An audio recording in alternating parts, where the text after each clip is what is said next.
In this video, we're going to be talking about file handling. It's super important to keep all of your projects organized so that you can quickly and easily access all of the images that you're going to be taking throughout your time at the circus. The first folder that I've created is a master folder. I've titled it 01_projects with a capital P. The reason I have used the number is just to keep everything in numerical and alphabetical order. Inside of this folder, I've created 8 different folders for each quarter that you're going to be at the circus. You're going to be creating a folder for our class inside the quarter that you're currently in. Since most of you are in the 3rd quarter, I've created a folder for our class in there. Since basic digital photography lighting styling is a little bit long, I've decided to condense our class title to basic. Inside our basics folder, I've created project folders for each of the assignments that you've been given. I've used our file labeling system with the P1 underscore, P2 underscore, P3 just to keep all of the assignments organized by the date that they will be given. The rest of the folders that we'll be creating are specifically designed to keep all of your photographs organized.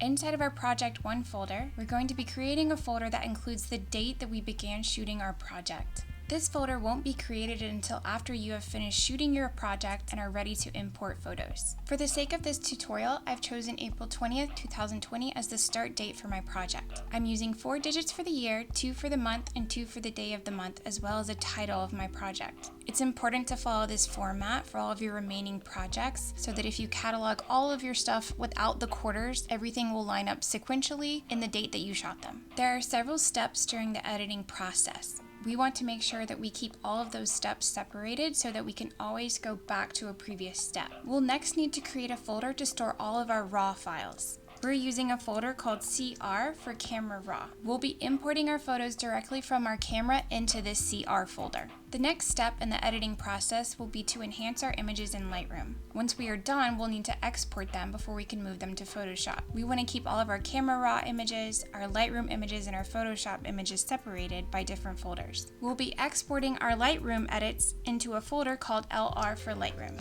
After processing our images in Lightroom, we'll need to retouch them in Photoshop. Once we are done, we will save them into a folder called PS for Photoshop. This folder will house all of the PSDs that save all of our layers in our Photoshop files. The last folder we're going to be making is called Final, but we're using a little arrow to point to the word Final just so that it will jump up to the top of our list.